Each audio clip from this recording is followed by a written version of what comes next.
Hello, আসসালামু আলাইকুম সবাইকে। আশা করি সবাই সুস্থ আছেন, ভালো আছেন। বাংলাদেশে একটা আলোচিত একটা খবর খুব ফেসবুকে বা সোশ্যাল মিডিয়াতে দেখা যাচ্ছে। সেটা হচ্ছে ডক্টর মোহাম্মদ জাকির নায়েক। তাকে আমরা সবাই চিনি, একজন আলোচিত একজন ইসলামিক বক্তা। তো তিনি বাংলাদেশে আসার একটা গুঞ্জন শোনা যাচ্ছে। আদৌ আসবে কি না বা এই বিষয়টা এখনও মানে প্রক্রিয়াধীন রয়েছে, যেটা আমরা এখনও কেউ ক্লিয়ার না। তো তার এই আসার বিষয়টা নিয়ে অনেকেই চাচ্ছে তিনি বাংলাদেশে আসুন, অনেকে চাচ্ছেন যে না আসুক। সো আমি আমার কিছু লজিক আজকে আমি আমার কিছু চিন্তাভাবনা আপনাদের সাথে একটু শেয়ার করতে চাচ্ছি।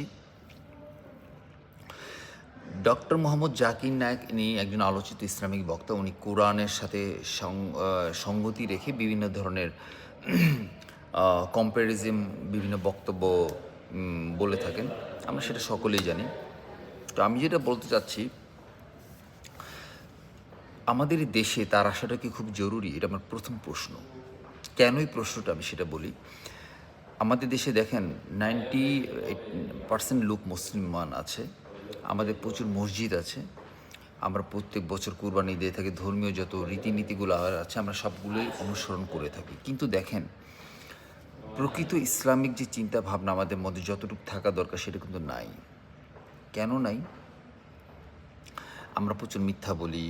আমাদের মধ্যে ধর্মচর্চা থাকা সত্ত্বেও আমরা সেটাকে ঠিকভাবে মেনে নিতে পারি না বা চলতে পারি না। আমরা ওজনে জিনিসপত্রের কম দিয়ে থাকি। হুম? আমরা ইসলামিক অনুশাসনটাকে ইসলামিক নিয়মটাকে আমরা আবেগ দিয়ে বিচার করি। কিন্তু আমাদের চিন্তা ভাবনার মধ্যে যে কতটুকু থাকা দরকার সেটা আমরা কখনো মূল্যায়ন দেই না। তো এই জায়গাগুলো থেকে আমার মনে হচ্ছে তার কতটুকু আসা দরকার। আমি মনে করি না তার এই দেশে আসা দরকার। কেন দরকার নাই? দেখেন, আমরা ইসলামিক যে চর্চাটা, যে আদর্শটা আমরা কিন্তু কখনো ধারণ করি না। আমরা মিথ্যা বলি। উনার মতো একটা জনপ্রিয় বক্তা যদি বাংলাদেশে আসে, উনিও আইসা দেখবে যে এই দেশে ইসলামের কথা বলে মানুষ টাকা তুলে মসজিদে মসজিদে কমিটি করে, তারপরে কিছু হইলেই মারামারি করে, হিংসা করে, বিভেদ করে। এটা তো ইসলাম তো আমাদের বলে নাই, শিক্ষা তো দেয় নাই। কিন্তু এই শিক্ষাগুলো উনি এসে দেখবে। আমাদের দেশে এত এত আউলিয়া, এত এত এত পরহেজগার মানুষ এই দেশে এসে তারা কিন্তু আমাদেরকে মানুষ করতে পারেনি।